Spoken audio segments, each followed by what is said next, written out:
Major weather events here in Nelson. How will that refocus, if at all, your priorities going into the council?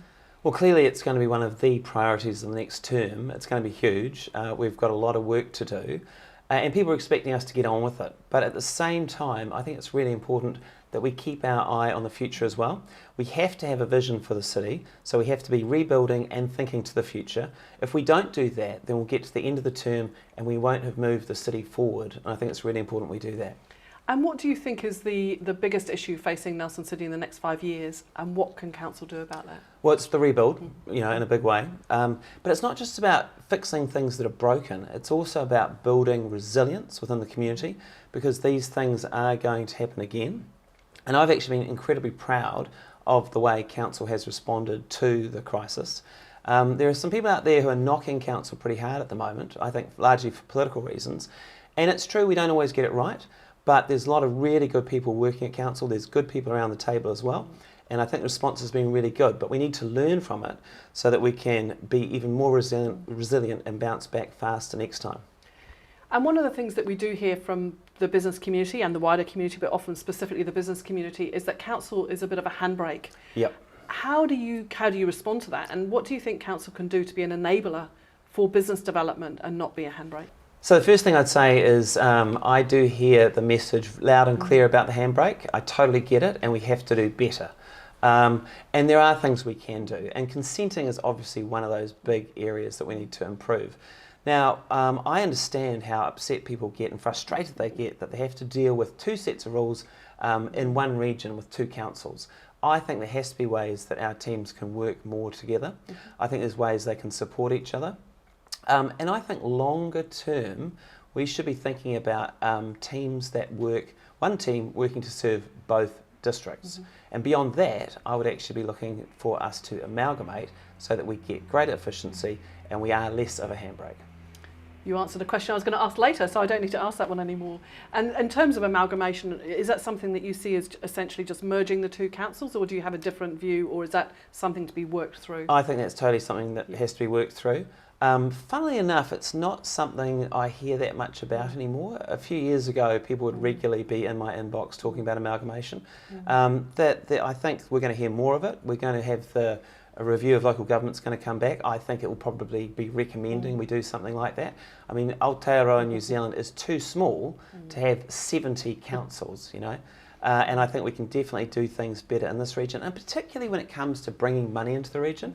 I know that a lot of people were frustrated looking at things like the Provincial Growth Fund and shovel-ready funding. We should have got more out of both of those, and I think if we speak as one district, one region, we will do better, and we need to do better. Another big issue, housing affordability and availability, is an issue for the region. Sure. And what do you think council, and it obviously impacts on businesses' ability to attract people and keep them here. What do you think council's role should be in helping to alleviate that? So we have to be the enabler, right? And people have to see us as an enabler and not an obstacle to housing. And it's also really important about where we put our housing.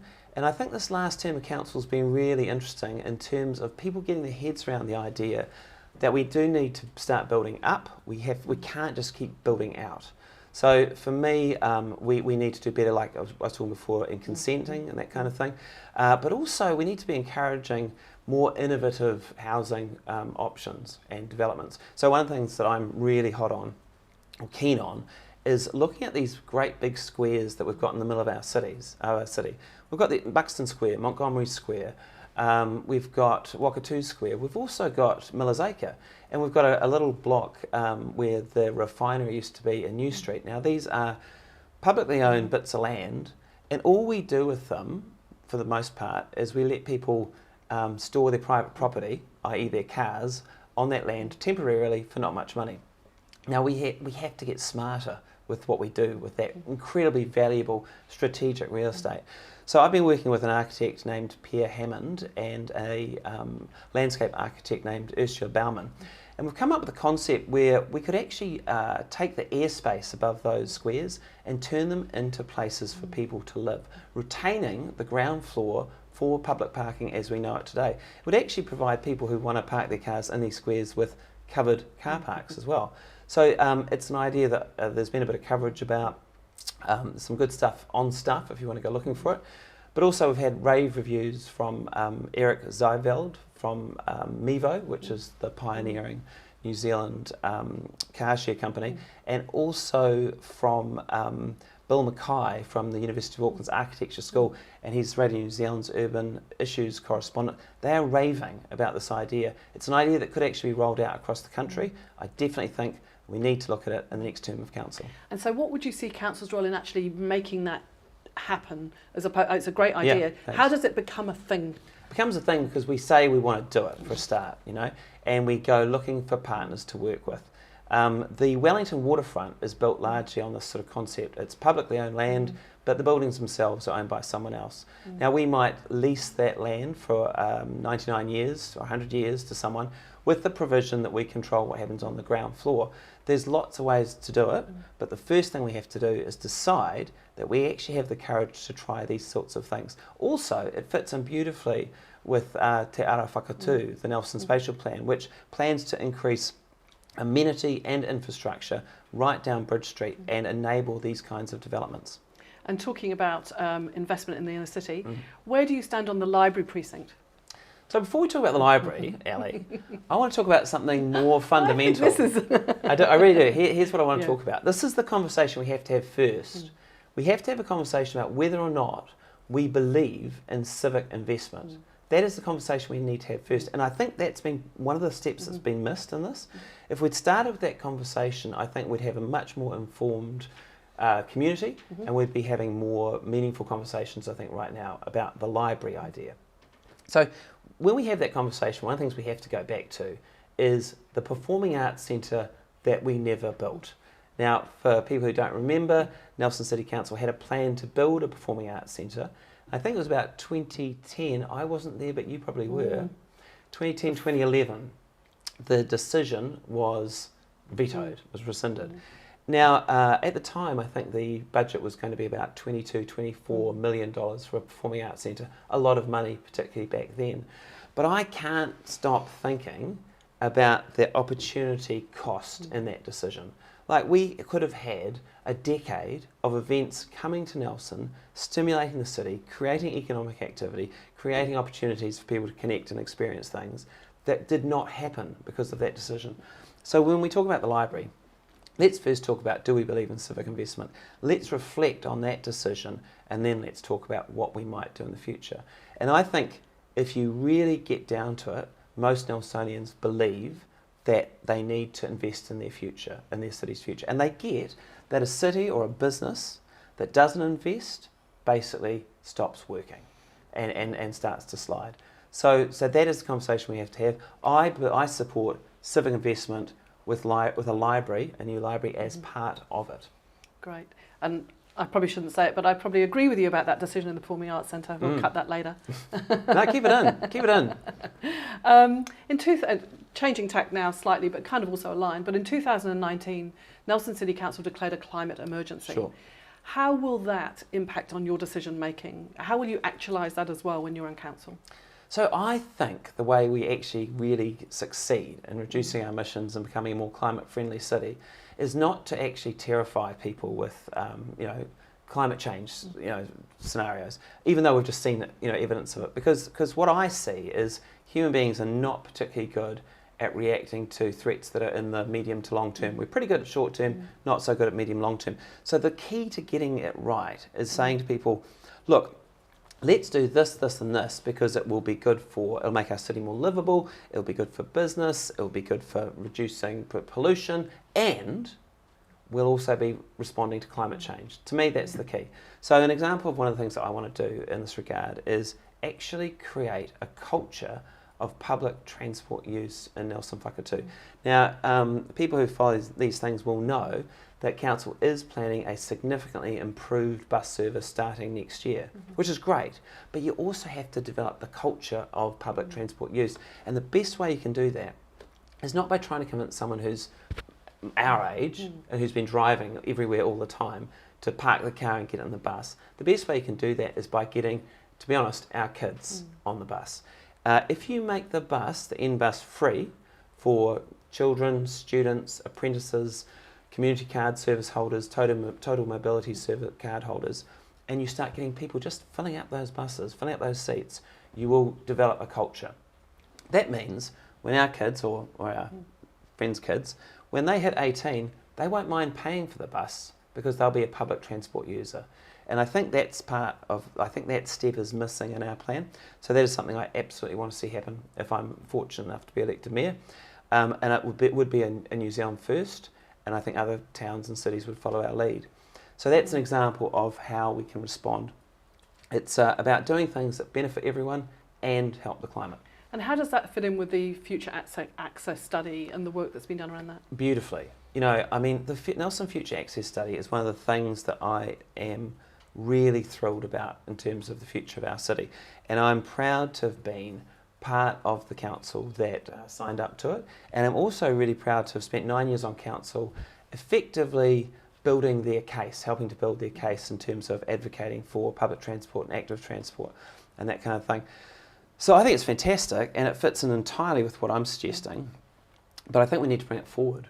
You know, I think that some of the timelines for the Future Access Study are too far out, and actually when you think about what we've seen in terms of the impacts of climate change, there are very strong arguments for us to bring it forward, particularly the walkway, cycleway around the waterfront, which we have to remember is also an example of climate adaptation, because it's about protecting the waterfront. It's about making that highway more resilient and more secure. So I would love to see that work come forward. Some people might argue just the recent slips, though, that blocked that road. And the transport then became so congested because of that. So how do you address that? So interesting question.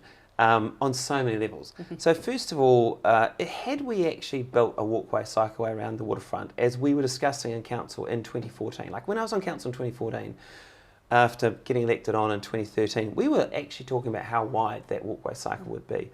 Now, had that actually been designed and built, we would have had a more resilient waterfront going through what we've just been through, because you would have had more room going around the waterfront. That bit of kit has to be designed so that, yes, it's a walkway, cycleway, but in an emergency, in an earthquake, in a slip situation, a weather bomb, it actually can be used also for heavier traffic. So we could have actually had more room going around the waterfront had we had the walkway, cycleway in there when the weather bomb hit. The next thing is, you know, the truth is you can't build your way out of congestion. And yes, you could stick another road in, another arterial route, but just in the same way that Main Road Stoke filled up and Wakatu Drive's filled up, it'll just fill up over time. I think more people get that now. And one of the interesting things that happened when we were just down to one road is I was expecting everyone was going to go nuts for the Southern Link, right? And some people, some of the familiar voices were heard saying that, saying we need another route. But a lot of people looked at that and went, actually, this whole everyone in their car by themselves at the same time as everyone else, it doesn't work. It can't be the future. And I think what we saw over that period was like a graphic example of why it doesn't work. So I'm thinking that people are getting their heads around it. The other thing to consider is that at the moment that waterfront is part of the state highway. If that was a local road, I hate to think what the impact would be on rates from the last 2 weeks. Absolutely. Changing tack ever so slightly. Just going to grab a little tea here. Yeah, please do. Council culture has come under scrutiny of recent times. And, you know, and I think it's fair to say that we, as a public observer, we can see that things are not always happy. How would you address the culture within the council to ensure that actually you don't start losing experienced staff, particularly given a time when we know it's hard to attract and retain talent? For sure. So in terms of the staff, the first thing we need to do is hire an awesome chief executive. And that's going to be one of the first things that the new council does that's really significant. That is so key. And I just have to say at this point that whoever is in the mayor's office, that will have a bearing on who wants to put their hand up to be Nelson's next CE. And that's why the mayor's role is so important. Whoever gets that job is really important. But that is the key. Like, it's two things. The culture at the council is driven by the mayor and the chief executive. And their relationship, they have a symbiotic relationship. I think if you have a mayor who has certain tendencies, that will be then reflected in the way the chief executive works with their staff. And if you have a mayor who is collaborative and proactive and encouraging of new ideas, you'll get a chief executive who will respond in the same way in terms of the way they deal with staff. So getting those jobs, getting the right people in those jobs is absolutely key to the culture.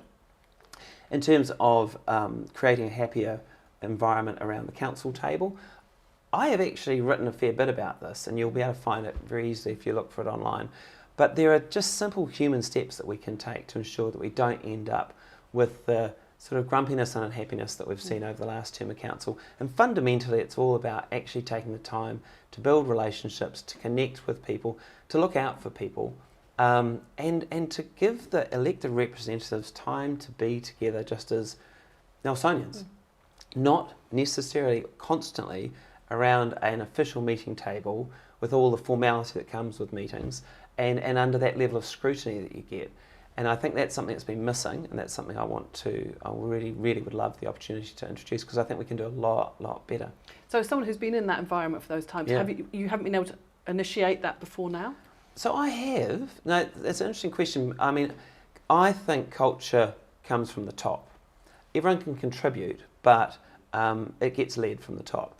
And I haven't been in a leadership position really during my time on council. I was for a while at the chair of community services, and I think I helped improve things around that table, around that committee table. One of the things I did actually in my last meeting is I said, we are going to do away with some of the formalities that we normally do, the seriousness. I mean, I think the tone of meetings and the tone of council is so important in terms of how people feel about being on council and how they relate to others. So in my last meeting as chair of community services, I said, okay, we're scrapping through the chair. We're going to scrap. We're not going to call each other councillor so and so, Mr. Chairman. We're going to use first names, and it was really interesting. Like, people actually treat each other with more respect, and because there was such a happy vibe going on, no one wanted to spoil it, and we had a really successful meeting. Other chairs then actually adopted that occasionally throughout the rest of the term, and I think it helps. So, yeah, I mean, everyone contributes to the culture, but I think you need to be in a leadership role to really influence it. And how would you describe your own leadership style? I'd say I'm proactive. I'm a very social person. I mean, I really enjoy people.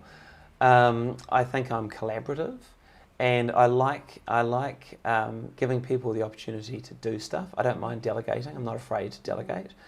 I fundamentally believe that everyone who is on council, regardless of where they've come from, they have more in common than they have things that separate them. And I think sometimes we lose sight of that, and it's easy to lose sight of that during an election campaign. But I think if we keep going back to that, coming back to that, we'll get a better performing council. But to do that, you need a mayor who believes in that stuff, and I totally believe in it. Just coming back to some very specific things now for businesses. Yeah. Would you look at reviewing commercial rates and the differential for businesses? Yes, I would. Yeah. And in terms of the rating system, the Yeah. fact that we've got a different rating system to Tasman, would you look at having the same one? And if so, which one? I absolutely think it's infuriating for people to have one region, two districts, two different rating systems. And it actually really muddies the waters, because we get people coming to us constantly complaining that it's fairer in TDC, and we say, yeah, but your rates are we charge people less on rates for their houses in Nelson, and people get very confused and wound up and things. So definitely one system would be better. I think we'd need to actually do a study on what was best for Nelson and come back and talk about that. I understand that a lot of people across the sector believe that capital is a fairer way to go. So, the problem with that is, if you introduce capital in Nelson, that is a tough political sell, because a lot of people's rates on their homes will go up, and no one wants that. And people want to get re-elected. So I think it's really important that the case is built very, very clearly and communicated very clearly to people before you can move forward. And what do you consider council's role to be in terms of supporting economic development for the region? What do you think you should do? Well, I think we've got the NRDA, and I think they're doing a really, really good job. And I actually really love the way their focus has become, I don't know, in my opinion, sort of smarter and clearer. I think the whole blue economy focus is just brilliant. I personally think that technology is something we have to really focus on more in Nelson. One of the things about forestry and horticulture and fishing particularly, it's pretty hard to be a start-up fishing company. You know, it's pretty hard to be a start-up forestry company. Same with horticulture and to a certain degree tourism as well. But technology provides opportunities for things to start small and then grow big quickly. And I think that is where we're more likely in the future to get those better paying jobs and those opportunities that keep our talent here, that give our young people things to do here and stay here, and attracts more people here. So I'd love to see more happening in tech. I mean, you know, you look at Shuttle Rock, for example, Johnny Hendrickson. What we've got there is gold, you know. And if I see no reason why we can't have more businesses like Shuttle Rock. The fact that he has decided to base his operation here when it could be anywhere in the world says so much about what we have to offer, and we have to get better at telling that story and pitching this city, this region as a place for those sort of businesses to thrive. And council recently voted against a decision to set up a holding company. Yes. Is that something that you would consider revisiting? And if not, why would that not be the case? If a strong enough case was put to me that deserved to be revisited, for sure. I wasn't actually at that council meeting. I had a long-standing commitment that I had to be out of town for. But I did watch the way that whole discussion evolved, and it got to the point where it got increasingly complicated. The recommendation went for page after page after page. I think that a lot of elected reps were lost quite early on in the process.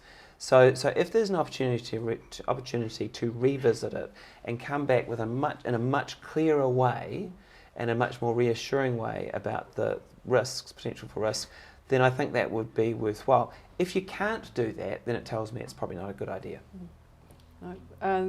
Another interesting discussion we're having at the moment is around Three Waters. Yes. So what is your position on that?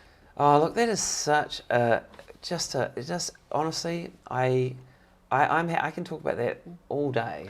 And I get very frustrated. I get very frustrated with this topic because there are a number of people, a number of groups and politicians and would-be politicians who are kind of presenting this like they're in some kind of parallel universe where a Nelson City councillor will somehow have the power, or a majority of Nelson City councillors will somehow have the power to stop the government's Three Waters reforms. That is the way it is being pitched in some quarters, and that is not reality. So my personal view is, if I had to vote, and again it's a big if, because we don't get to vote on this, this is being done to us. We're not actually really, making a decision here ourselves. So, but if, hypothetically, if I had to vote on the current model, I would vote against it. Why? Because I do not believe that we should be in an entity with towns in the North Island. I think we absolutely need to be a Te Waipounamu South Island entity. That to me is so key to it working and people understanding why we're doing it. So that's one thing. The other problem I have is stormwater. I just think stormwater is such a key part of all of council's activities. I would prefer that to stay out of the reforms, and local government agrees with me on that. So I would vote against it as it stands at the moment, but I think the case for reform has absolutely been made. We are going to need more money. We've just seen the reasons why we're going to need more money, and this will allow us to get more money. So I think the government's getting there. I hope they get it right. That's all the questions I have, Yeah. but I'd just like to give you 1 minute now to tell us why we should vote for you. So this election's huge. This is the most exciting local government election that Nelson's had in a really long time, and I think that's great. And I think the reason it's basically exciting is because Nelson's got two options. We can choose to keep doing things the way we have always done them, or we can actually choose to follow the lessons of successful cities around the world and become a more people-focused, smarter city. And that is what I'm offering. Like, I have been pushing for progressive change in Nelson since I got elected in 2013. Some of these things have taken a long time, but most of the things that I've pushed for that have come through, I think have been for the good of the city, and I think they'll help the city become a more prosperous place that attracts talent and retains talent in the future. But it's been too slow. A small example is the top of Trafalgar Street, which is something I championed, and it happened and it worked, and I think there's lessons to be learnt from it. But we talk a big game, but then we don't have the courage of our convictions. And I think people want us to. And as mayor, if I'm privileged enough to be elected mayor of Nelson, that is what I'll be bringing to the office. That is what I'll be bringing to the city. I think that people actually are ready for some change, and I want to help us get the city moving forward. So that's why people should vote for me.